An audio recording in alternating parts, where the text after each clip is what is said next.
الحمد لله وكفى وسلام على عباده الذين اصطفى۔ جب کوئی بندہ فوت ہو جائے تو گھر میں موجود لوگوں کو کیا کرنا چاہیے؟ اس بارے میں جو چند باتیں کرنے کی ہیں ان میں سے ایک بات،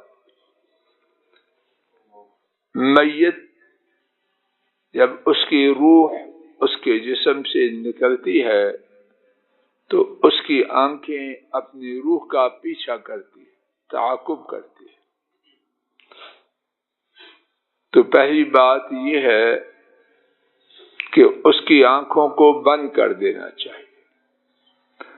دوسری بات یہ ہے کہ گھر میں جو آئے یا ایک دوسرے کو صبر کی تلقین کرنا چاہیے، کیوں کہ وہ وقت دعاؤں کی قبولیت کا وقت ہوتا ہے۔ اچھی بھلی دعا جو کہی جائے فرشتے اس پر آمین کہتے ہیں۔ تیسری بات، مرنے والے کے لیے اور پسماندگان کے لیے دعا کرنا چاہیے۔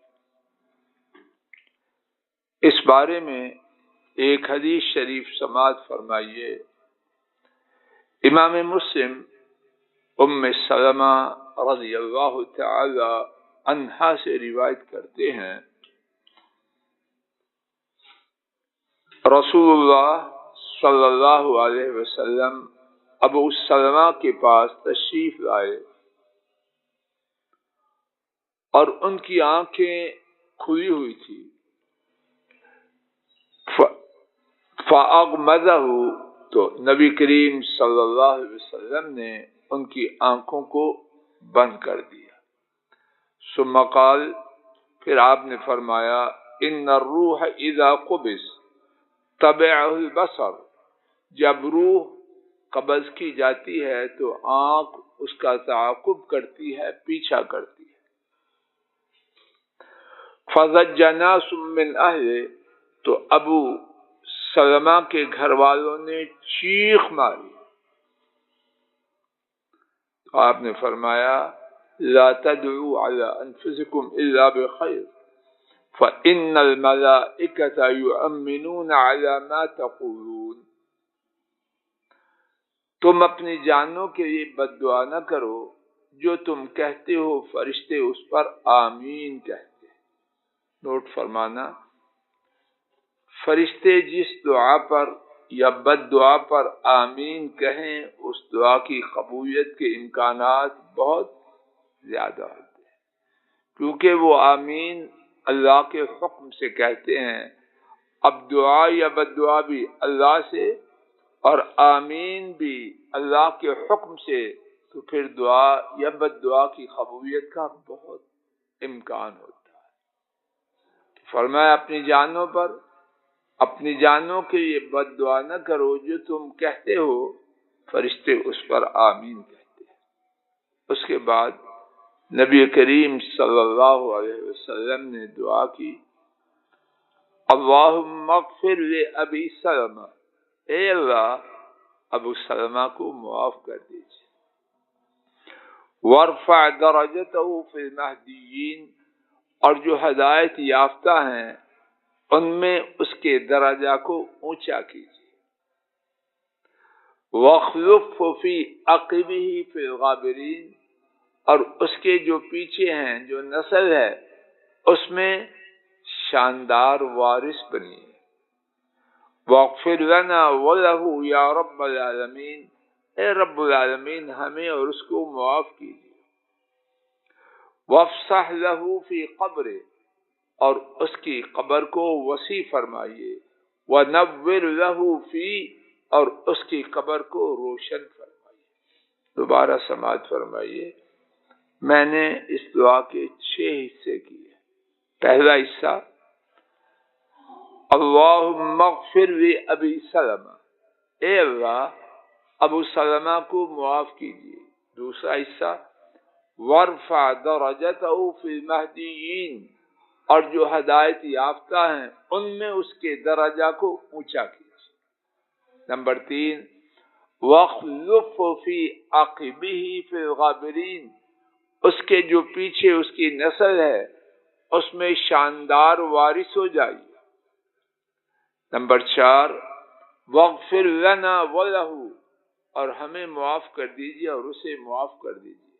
نمبر 5، وَافْسَحْ لَهُ فِي قَبْرِهِ، اس کی قبر کو فراخ فرمائیے۔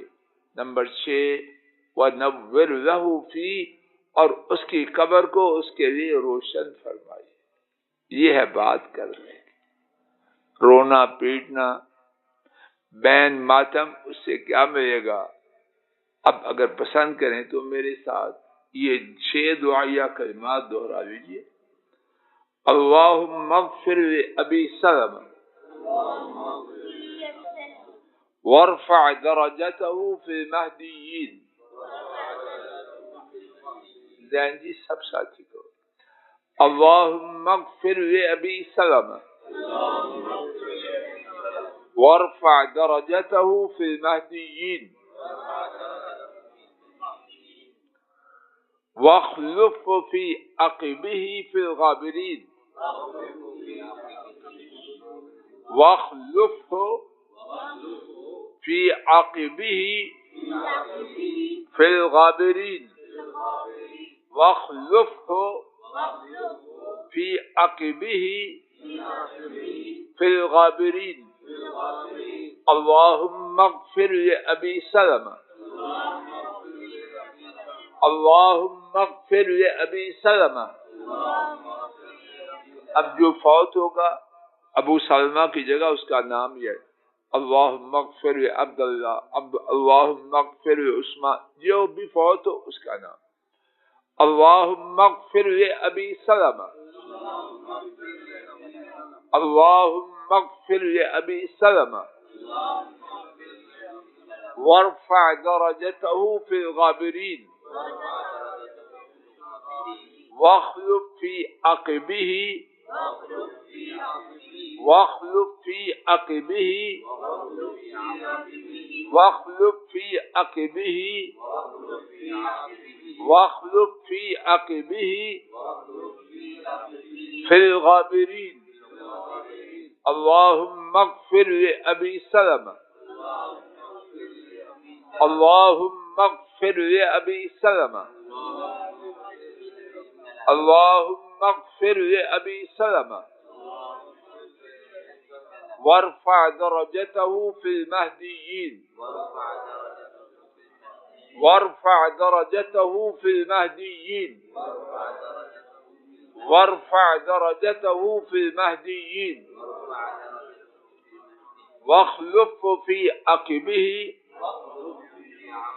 واخلف واخلف واخلف واخلف فی عقبہ فی عقبہ فی الغابرین، واخلف فی عقبہ فی الغابرین۔ اللہم اغفر لأبی سلمہ وارفع درجتہ فی المہدیین، وارفع درجتہ فی المہدیین، واخلف فی عقبہ فی الغابرین۔ اللہم اغفر لأبی سلمہ وارفع درجتہ فی المہدیین، واخلف فی عقبہ فی الغابرین۔ انشاءاللہ بقیہ 3 جملے کل ان کے دہرانے سے بات کا آغاز کریں گے۔ اور یہاں یہ نوٹ کیجئے کتنا پیارا ہے ہمارا دین، مرتے ہی اس کے دعائیں شروع ہیں، اس کے گھر والوں کے لیے دعائیں شروع ہیں۔ خیر خواہی کا دین ہے ہمارا، مرنے والے کے لیے بھی خیر، زندوں کے لیے بھی خیر۔ اللہ ہمیں اپنے دین کی قدر کی توفیق عطا فرمائے اور اس کو ہمارے گھروں میں رائج کر دے، پوری دنیا میں رائج کر دے۔ وآخر دعوانا عن الحمد لله رب العالمين.